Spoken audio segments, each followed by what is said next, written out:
الله يجعل له مخرجا ويرزقه من حيث لا يحتسب ومن يتوكل على الله فهو حسبه إن الله بالغ أمره إن قد جعل الله لكل شيء قدرا صدق الله العظيم والصلاة والسلام على المبعوث رحمة للعالمين وعلى آله وصحبه أجمعين رب اشرح لي صدري ويسر لي أمري wahlul uqdatam min lisani yafqahu qawli wa ba'd. Sidang penonton WAP TV yang dirahmati Allah, Assalamualaikum warahmatullahi wabarakatuh. Sekali lagi saya ucapkan kepada rakan-rakan penonton kembali dalam Tazkirah Jumaat pada kali ini bersama-sama saya Ustaz Haji Zamri Haji Zainal Abidin. Muslimin muslimat, mukminin mukminat dan juga as-saimin was-saimat, insya-Allah pada hari ini kita berada pada hari Jumaat yang terakhir pada bulan Sya'ban 1441 Hijriah. Jika dijadualkan pada 24 April nanti jatuh pada 1 Ramadan, maka hari ini adalah hari Jumaat yang terakhir. Dan sekiranya anak hilal ataupun anak bulan tidak kelihatan pada 23 hari bulan April nanti, maka seperti biasa kita akan meneruskan bulan Sya'ban untuk Jumaat yang berikutnya. Namun saudara, anggaplah ini sebagai salah satu detik persediaan kita dalam menghadapi Ramadan, dan kita pastinya tidak mahu terlepas kelebihan hari Jumaat ini walaupun kita masih dalam suasana PKP dan Jumaat yang kelima kita tidak mendirikan solat Jumaat secara berjemaah di masjid dan juga surau diri solat Jumaat. Anggaplah ia hanya sebagai satu ujian daripada Allah Subhanahu Wa Taala yang telah memberi rukhsah untuk ditangguhkan kefarduan yang telah ditentukan olehnya sendiri kepada hamba-hambanya. Saudara muslimin muslimat yang dirahmati Allah, walaupun begitu persiapan kita pada hari Jumaat yang mulia ini sudah pasti tidak akan diabaikan walaupun tidak dapat mendirikan solat Jumaat secara berjemaah. Contohnya bersuci, mandi dengan niat mandi sunat Jumaat, seterusnya membaca suratul kahfi, memotong kuku kaki, tangan dan juga kaki, dan sekiranya ada pengemasan diri dari sudut menggunting rambut sekadar yang termampu, kerana tidak mungkin kita dapat menggunting rambut sendiri. Dalam suasana PKP ini ramai yang mengadu tidak dapat menggunting rambut. Sabarlah, itu adalah salah satu daripada perkara-perkara yang tidak perlu kita perbesar-besarkan, saudara. Tetapi apa yang ingin saya tunjukkan di sini ialah kekemasan diri pada hari Jumaat merupakan suatu sunnah, merupakan satu perkara yang patut kita amalkan, tidak kira dalam suasana kita berhadapan dengan PKP atau pada waktu lapang, waktu yang tidak ada sebarang halangan seperti hari ini.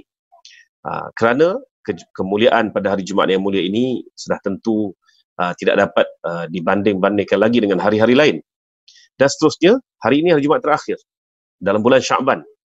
Bukanlah ada suatu kelebihan tertentu, tetapi ia sebagai satu amaran dan peringatan kepada kita bahawa tidak lama lagi, lebih kurang 6 hari sahaja lagi dari sekarang, akan tiba bulan Ramadan Al-Mubarak. Sejauh manakah persediaan kita sebagai hamba-hamba Allah yang sentiasa mencari kesempurnaan diri, amalan-amalan baik di sisinya untuk kita mendapat kelebihan pada bulan Ramadan Al-Mubarak. Doa kita yang kita lafazkan sejak daripada bulan Sya'ban yang lalu, Allahumma barik lana fi Rajab wa Sya'ban wa balighna Ramadan. Kita terus perkuatkan lagi dengan Allahumma barik lana fi Sya'ban wa balighna Ramadan wa balighna Ramadan. Ramai sudah saudara dan juga sahabat handai kita yang gagal sampai ke saat ini dan detik ini, dan kita sendiri pun belum tentu, walaupun bernafas dengan sempurna dan kesihatan tubuh badan yang sempurna pada waktu ini, akan capai kepada bulan Ramadan, bulan yang diimpi-impikan, yang dicita-citakan, saudara. Sebab itulah pada hari ini, marilah kita bersama-sama meningkatkan takwa kita dalam kita mempersiapkan diri kita dengan penuh kegembiraan untuk menyambut Ramadan Al-Mubarak. Pasti kegembiraan itu merupakan suatu sunnah yang Rasulullah SAW telah tunjukkan. Ya, antara ciri Rasulullah SAW ketika menjelang Ramadan ialah mengkhabarkan kedatangan Ramadan itu berulang-ulang kali. kepada para sahabatnya sebagai satu peringatan bahawa bulan yang penuh dengan barakah dan rahmat itu telah hampir datang. Dan perkhabaran itu semakin hari semakin dikuatkan, semakin diperhebatkan, sehinggalah kepada kemuncaknya apabila Rasulullah sallallahu alaihi wasallam melafazkan suatu doa, saudara, yang mana doa itu seperti mana yang diriwayatkan oleh Talhah ibni Ubaidillah, anna Nabiy sallallahu alaihi wasallam kana idza ra'al hilala qala Allahumma ahillahu alaina bil amni wal iman was salamati wal islam rabbi wa rabbukallah hilalul rushdin wa khair rawahu Tirmizi wa qala hadis hasan. Saudara, maksud hadis ini, Talhah bin Ubaidillah meriwayatkan apabila tiba pada bulan Ramadan, iaitu terbitnya hilal, dan diketahui bahawa telah terbitnya hilal daripada perkhabaran mereka menyaksikan hilal itu, maka Nabi sallallahu alaihi wasallam akan melafazkan doa ini. Allahumma ahillahu alina bil amni wal iman was salamati wal islam wa rabbi wa rabbukallah hilalur rushdin wa khair rawahu Tirmizi. Iaitu, ya Tuhanku, terbitkanlah ia, yakni hilal itu ke atas kami dengan aman dan iman, kedamaian dan Islam. Tuhanku dan Tuhanmu, wahai hilal, adalah Allah, hilal yang membawa petunjuk dan kebaikan. Doa ini menunjukkan betapa gembiranya Nabi sallallahu alaihi wasallam dengan terbitnya hilal, penanda kepada kedatangan bulan Ramadan al-Mubarak, sehingga mengharapkan supaya kedatangan hilal itu dengan keadaan aman dan penuh keimanan. Dan Nabi sallallahu alaihi wasallam juga menyebut dalam hadis yang lain,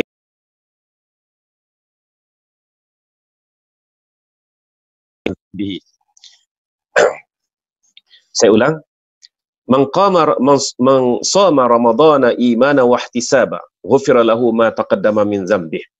Barang siapa yang berpuasa pada bulan Ramadan dengan penuh keimanan dan juga ketakwaan, maka akan diampunkan dosa-dosanya yang telah lalu.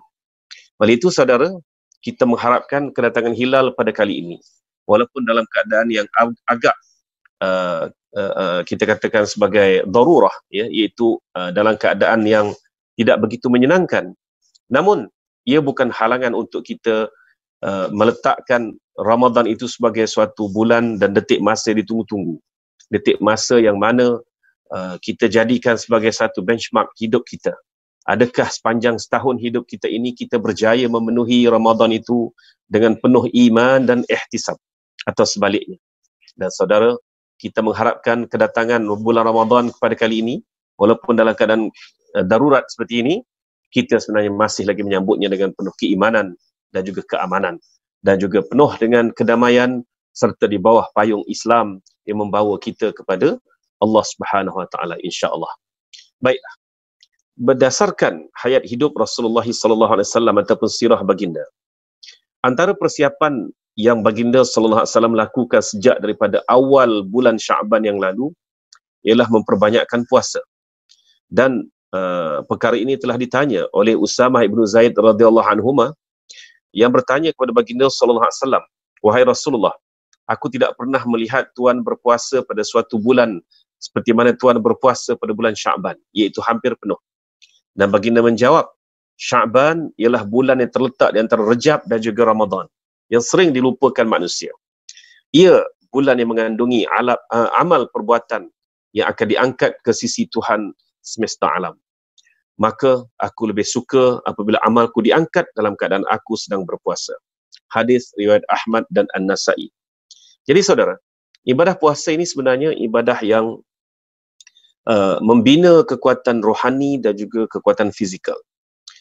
Apabila kita telah biasa dengan keadaan lapar, dalam keadaan perut kosong, tapi terus juga bekerja dan juga memenuhi tuntutan jasmani diri kita dan juga ahli keluarga kita dan juga masyarakat, maka kita secara tidak langsung akan menjadi lasak. Akan menjadi lasak dalam menghadapi cabaran dan juga dugaan, khususnya dalam keadaan berlapar. Dan Rasulullah SAW sentiasa berada dalam keadaan puasa, atau dengan kata lain dengan keadaan berlapar. Namun tidak pernah ibadah baginda itu menjadi halangan kepada aktiviti hidup baginda seharian. Bahkan Nabi SAW dikhabarkan sebagai hampir tidak pernah meninggalkan puasa Isnin dan juga Khamis, dengan sebab-sebab seperti yang telah banyak disebutkan oleh para guru dan juga para ustazah, para ustaz kita, para penceramah kita sebelum ini, berpuasa menjadikan jasmani baginda semakin kental. Bahkan ketika diduga dalam bulan Ramadan yang pertama dalam sejarah umat Islam berpuasa, itu peperangan Badar, Nabi sallallahu alaihi wasallam walaupun memberikan rukhsah untuk tidak berpuasa kepada para sahabat yang terlibat dengan perang Badar, namun para sahabat mengetahui bahawa bukan mudah untuk mereka meninggalkan ibadah ini yang baru dikenali oleh mereka ini. Sebab itu mereka cuba juga untuk berpuasa, sehingga kan Nabi SAW meminta ataupun mengarahkan mereka berbuka. Di sini menunjukkan bahawa para sahabat faham tentang apakah tujuan berpuasa, dan mereka juga telah berasa nikmat kemanisan berpuasa itu tadi, iaitu mereka berasa begitu bahagia, mereka berasa begitu tenang, dan juga mereka berasa begitu kuat walaupun mereka dalam keadaan berlapar. Dan inilah saudara, hikmah puasa yang jarang-jarang kita dapat praktikkan dalam hidup kita walaupun kita banyak memperkatakannya. Sebab itu saudara, Rasulullah SAW apabila masuk saja pada bulan Sya'ban, maka baginda akan berpuasa hampir penuh. Targetnya apa? Tujuannya apa? Tujuannya supaya dalam bulan Ramadan itu tidak ada sedikit pun, zero defect, cacat cela, ya, dalam beribadah sama ada berpuasa ataupun dalam keadaan berlapar tadi, ya, untuk melaksanakan segala tuntutan hidup duniawi dan juga matlamat ukhrawi. Baiklah, muslimin muslimat yang dirahmati Allah. Rasulullah SAW juga dalam hidup baginda, seperti mana yang diceritakan oleh para ummahatul mukminin yang diriwayatkan dalam kitab Syama'ilul Muhammadiyah, dalam kitab-kitab hadis Al-Bukhari, Muslim dan sebagainya, menunjukkan baginda sentiasa berqiyamul lail. Dan qiyamul lail di sisi Rasulullah SAW itu adalah wajib. Seperti mana disebut dalam suratul Muzammil disebut qumil laila illa qalila, ya. Bangkitlah untuk bersolat malam itu melainkan sedikit. Sedangkan baginda sallallahu alaihi wasallam dalam hayat baginda telah menjadikan ia sebagai suatu rutin yang wajib bagi baginda. Walaupun bagi kita sebagai umat baginda sallallahu alaihi wasallam dihukumkan sunat sahaja berdasarkan ayat fatahajjad bihi nafilatan lak, dan bertahajudlah, bangkitlah untuk bertahajud pada waktu malam itu sebagai tambahan kepada kamu. Kalimah nafilah, tambahan itu diertikan sebagai sunat. Sebab itulah kita panggil solat-solat sunat itu sebagai solat nawafil. Sedangkan nafilatan lak bagi Rasulullah SAW adalah tambahan kepada wajib, maka ia menjadi wajib. Demikian saudara huraian ke atas tuntutan solat tahajud ini, ya. Jadi Rasulullah SAW sentiasa tidur pada waktu awal, iaitu selepas salat Isyak baginda akan terus tidur dan akan bangkit pertengahan malam atau lewat sedikit daripadanya atau awal sedikit daripadanya. Dan baginda akan terus berqiyamul lail hinggalah masuk waktu sahur, iaitu lebih kurang sejam sebelum daripada waktu subuh. Dan di situ baginda akan berehat ringan sehinggalah masuk waktu subuh, baginda akan bangkit dan terus untuk memberikan solat subuh berjemaah bersama-sama para sahabat. Perkara ini telah menjadi latihan sepanjang tahun, bukan hanya pada bulan Rajab ataupun Sya'ban. Dan latihan ini, saudara, untuk memastikan juga bahawa apabila tiba pada bulan Ramadan, bulan yang Nabi SAW sendiri sebut dalam hadis baginda, man qama ramadana imana wa ihtisaba ghufira lahu ma taqaddama min dzambih. Kalau dalam hadis yang pertama tadi baginda menyebut man shoma, tapi dalam hadis yang kedua ini baginda sebut man qama. Apa maksud qama? Qama di situ secara mudahnya ialah qiyamul lail. Dan siapa yang berqiyamul lail pada malam-malam dalam bulan Ramadan, maka dengan penuh keimanan juga ketakwaan ataupun ihtisab, maka diampunkan dosa-dosanya lalu. Saudara, bayangkan jika hanya bermula pada malam pertama Ramadan, barulah kita menguatkan diri ataupun menggagahkan diri untuk bersolat malam. Mampukah kita bertahan selama 30 malam berturut-turut? Persoalan inilah yang sebenarnya perlu bermain dalam minda kita pada hari ini sebagai mempersiapkan diri dalam menghadapi Ramadan. Samalah juga dengan keadaannya apabila saya memberikan kursus-kursus haji kepada para bakal haji dari Malaysia ini. Semasa belum menunaikan haji ataupun belum bermusafir untuk menunaikan haji, bukan main list kita senaraikan dalam hidup kita ini apa yang akan dibuat di Mekah nanti. Antaranya perbanyakkan sedekah, antaranya berqiyamul lail, akan berpuasa sunat di Mekah dan sebagainya. Adakah ia hanya mampu untuk dirancang dan dilakukan apabila tiba di Mekah sahaja? Adakah kita benar-benar boleh melaksanakan apabila tiba di Mekah nanti? Saudara, sebenarnya di Mekah ini selain daripada tanah haram yang penuh dengan barakah, yang penuh dengan penghormatan dan juga pantang larangnya, banyak juga hiburannya.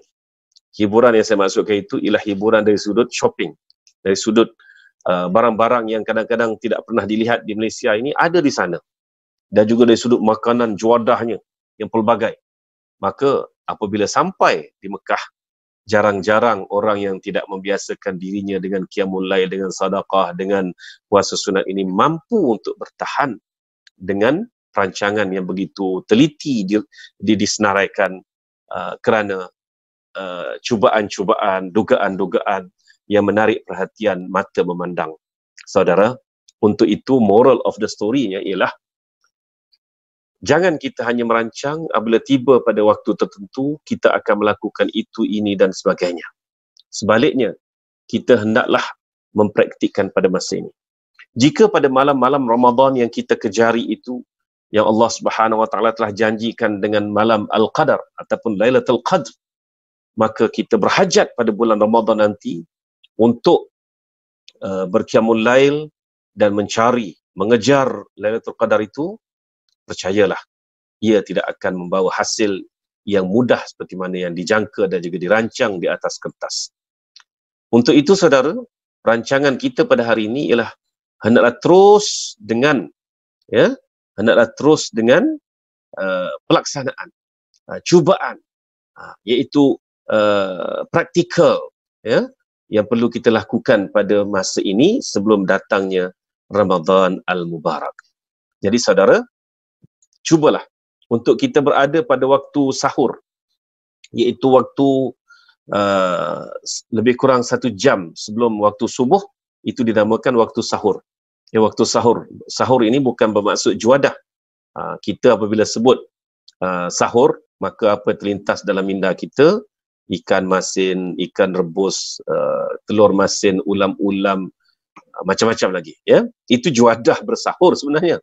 Sedangkan waktu sahur ini disebut oleh Allah Subhanahu Wa Taala sekurang-kurangnya 2 kali dalam Al-Quranul Karim dengan secara kalimahnya, iaitu Allah Subhanahu Wa Taala menyebut wabil asharihum yastaghfirun, iaitu mereka yang mengisi waktu-waktu sahur itu dengan beristighfar, atau dengan kata lain dengan berqiyamul lail. Dan dalam ayat yang lain pula Allah Taala menyebut wal mustaghfirina bil ashar, iaitu orang-orang yang mendapat rahmah dan juga redha Allah Subhanahu Wa Taala ialah orang-orang yang beristighfar pada waktu-waktu sahur. Saudara, jadi pada saya sebagai persiapan menyambut bulan Ramadan ini, dan kita juga cintakan qiyamul lail, dalam tempoh lebih kurang 6 hari sebelum tiba malam pertama Ramadan nanti, eloklah kita cuba menggagahkan diri kita untuk bangun pada waktu sahur bagi mendirikan qiyamul lail, iaitu lebih kurang 1 jam atau lebih sedikit sebelum waktu subuh. InsyaAllah, dengan tubuh yang telah ringan dan juga sentiasa bangun pada waktu sahur ini untuk berqiyamul lail, dan sementara pula kita juga akan menikmati juadah sahur apabila tiba pada bulan Ramadan pada waktu yang sama nanti, maka dengan kebiasaan yang ada ini, kita akan terbiasa untuk bangun dan juga kita akan berasa kuat untuk berqiyamul lail pada waktu tersebut. Inilah cara persediaan yang saya nampak sesuai untuk kita amalkan pada waktu ini. Dan selain daripada qiyamul lail juga, saudara, Al-Quranul Karim seperti mana yang telah disebut oleh Allah Subhanahu Wa Taala dalam ayat 185 surah Al-Baqarah sebagai syahrul Ramadan alladhi unzila fihi al-Quran hudal linnasi wa bayyinatin minal huda wal furqan faman syahida minkumus syahra falyasum ila akhiril ayah. Saudara, ayat ini dengan jelas menyebut bahawa masa yang diwajibkan untuk kamu berpuasa itu ialah pada bulan Ramadan, yang pada bulan ini telah diturunkan Al-Quran menjadi petunjuk bagi sekalian manusia dan menjadi keterangan-keterangan yang menjelaskan petunjuk dan menjelaskan perbezaan antara yang benar dan yang salah. Saudara, oleh itu, sesiapa di antara kamu yang menyaksikan anak bulan Ramadan, iaitu hilal, atau mengetahuinya, maka hendaklah dia berpuasa. Baik, dalam ayat ini telah mengiktiraf dengan jelas bahawa bulan Ramadan adalah bulan Al-Quran, ataupun Al-Quran itu diturunkan pada bulan Ramadan. Jadi kecintaan kita didekatkan lagi dengan bulan Ramadan, maafkan saya, dengan amalan dalam bulan Ramadan itu Al-Quran. Dan untuk membaca Al-Quran dalam bulan Ramadan, sekali lagi saya ingatkan diri saya dan juga rakan-rakan penonton sekalian, tidak mungkin jika kita hanya merancang untuk menamatkan satu juzuk sehari dalam bulan Ramadan, maka apabila tiba bulan Ramadan, kita dapat melaksanakannya dengan mudah dan senang. Tidak mungkin, saudara. Sebab membaca Al-Quran ini, ada ketikanya ayat-ayat yang jarang kita baca dan kita sentuh itu, kita akan rasa berat. Kita akan terasa seperti ayat-ayat itu, saudara, kita akan terasa berat. Dan kita akan terasa ayat-ayat itu sukar untuk kita lafazkan, sukar untuk kita sebutkan, diatasi. Dan kita kembali kepada persiapan untuk menyambut Ramadan Al-Mubarak tadi. Seperti yang telah saya sebutkan sebentar tadi, bahawa pentingnya persiapan pada masa ini ialah dari sudut mental dan juga fizikal kita. Dan mental ini dapat dibina dengan kekuatan fizikal kita juga sebenarnya, ya. Apabila kita telah membiasakan diri dengan berpuasa, dengan berqiyamul lail dan sebagainya, maka insya-Allah pada bulan-bulan ataupun detik-detik masa yang kita tunggu itu pada bulan Ramadan, maka kita akan dapat melaksanakannya dengan sebaik-baiknya. Maka dari situlah, saudara, pentingnya persiapan mental kita ini bermula daripada keikhlasan jiwa kita.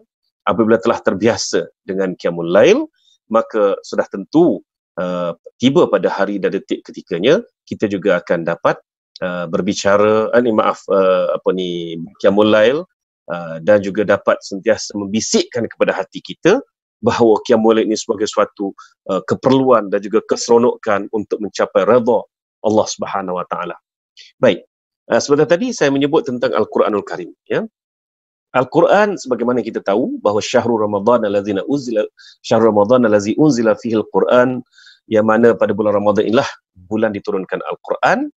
Maka saudara, apabila tiba pada bulan Ramadan, barulah kita merancang hari pertama untuk menamatkan juzuk pertama, hari kedua juzuk kedua.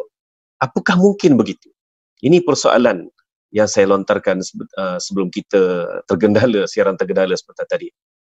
Jawapannya samalah seperti puasa yang akan menghadapi masalah apabila kita baru nak berpuasa pada hari pertama. Qiyamul lail juga bermasalah jika sekiranya hari pertama baru nak berqiyamul lail. Al-Quran pun begitu. Contohnya, apa yang saya alami sendiri, apabila ayat-ayat yang kita jarang membacanya dan kita akan terasa berat untuk menyebut kalimah serta makhrajnya, maka ini akan mendatangkan suatu cabaran untuk kita untuk menamatkan bacaan tadarus Al-Quranul Karim, apatah lagi bertadabbur. Ini persoalannya. Jadi saudara, perkara pertama dalam isu menamatkan bacaan Al-Quran ini ialah kita bukan mengejar jumlah. Sebaliknya kita mengejar mardatillah. Oleh itu, bacalah ayat-ayat Al-Quranul Karim itu seperti mana kita mendengar kalamullah kepada kita. Kita mendengar bicara Allah kepada kita. Dan minat kita itu akan melahirkan kesungguhan kita untuk membaca ayat-ayat suci Al-Quranul Karim. Sekiranya sebaliknya, iaitu dengan hanya mengejar jumlah untuk menamatkan pusingan satu Al-Quran pada bulan Ramadan, maka di sinilah saudara kita akan terperangkap di antara mengejar madratillah dan juga keinginan untuk menyempurnakannya sekadar kepuasan hati dan kepuasan jiwa semata-mata. Oleh itu saudara, bacalah ayat Al-Quran ini sentiasa. Mungkin hanya satu muka surat ataupun dua muka surat atau sekadar 4-5 muka surat sehari atau lebih, kurang daripada itu, 3 muka surat sehari, tapi dengan syarat ayat-ayat itu sentiasa menjadi dampingan kita untuk mencapai martatillah. Maka sudah tentu niat yang baik, yang murni datang daripada hati yang suci ini akan diterjemahkan dengan bacaan Al-Quran yang lancar dan konsisten dalam bulan Ramadan. Dan saudara, tahukah istilah tadarrus? Tadarrus bukan bererti membaca sendirian. Tadarrus bererti kita membaca untuk memperbetulkan bacaan kita itu dengan seorang yang menjadi mustami' ataupun pendengarnya, dan kita pula menyampaikan bacaan tadi. Dan mustami' akan memperbetulkan bacaan. Tidak penting ramai dalam sesi tadarrus, yang penting ada rakan untuk mendengar bacaan kita. Contohnya isteri ataupun anak-anak kita sendiri. Dan mungkin bagi mereka yang masih lagi keseorangan, bolehlah menghubungi ustaz-ustaz atau rakan-rakan baik untuk memperdengarkan bacaan melalui banyak kaedah. Mungkin dengan WhatsApp call, video call dan sebagainya pada masa ini. Yang penting tadarrus itu adalah dengan memperdengarkan bacaan dan ditashihkan ataupun diperbetulkan bacaan itu oleh rakan yang mendengar. Saudara, Rasulullah SAW bertadarrus sepanjang bulan Ramadan. Yang pertama sekali dengan Jibril alaihissalam. Jibril datang untuk mengatur ataupun memperkemaskan aturan bacaan ayat-ayat yang diturunkan sepanjang sebelum Ramadan yang tertentu, dan Rasulullah SAW ada appointment khas dengan Jibril alaihissalam. Sebab itulah dikhabarkan baginda sallallahu alaihi wasallam bergerak dalam bulan Ramadan karihil mursalah, seperti seperti angin bertiup kencang. Kenapa? Sebab baginda sallallahu alaihi wasallam akan melaksanakan tugas-tugas dan keperluan baginda sebagai seorang pemimpin kepada umat baginda, ya. Keperluan umat tetap dilaksanakan, dan dalam masa yang sama keperluan untuk mentashih bacaan dan juga bertadarus dengan Jibril alaihissalam ada waktu ataupun appointment tertentu. Dengan itu saudara, kita dapat memperolehi Al-Quran dengan susunan yang sempurna daripada baginda kepada para sahabat dan sampailah kepada kita pada hari ini, ya. Itulah sebenarnya hakikat ataupun cerita di sebalik karihil mursalah, bergerak seperti angin kencang dalam bulan Ramadan kerana baginda sentiasa bertadarus Al-Quran. Itulah serba sedikit yang sempat saya sampaikan pada kali ini, Jumaat yang terakhir dalam bulan Sya'ban, bulan Sya'ban, sebelum kita menyambut Ramadan Al-Mubarak, sebagai persediaan kita untuk menyempurnakan Ramadan Al-Mubarak Al-Muntazar, insya-Allah. Dengan itu saya mendoakan semoga kita semua dapat capai ke bulan Ramadan yang mulia dan juga dapat menyempurnakan bulan Ramadan kali ini. Dan salah satu daripada kaedah ataupun petua untuk kita bersungguh-sungguh dalam Ramadan kali ini ialah dengan menganggapnya sebagai Ramadan terakhir untuk kita. Oleh itu tidak ada pilihan selain daripada kesempurnaan dalam Ramadan ini, insya-Allah. Untuk itu saudara, saya mohon ampun dan maaf atas salah silap dan kata bahasa dan juga kekurangan masalah teknikal seperti tadi. Dengan itu saya mengundur diri dengan lafaz yang mulia. Wabillahi taufiq wal hidayah. Aqulu qawli hadza astaghfirullahal azim li wa lakum. Wassalamualaikum warahmatullahi wabarakatuh.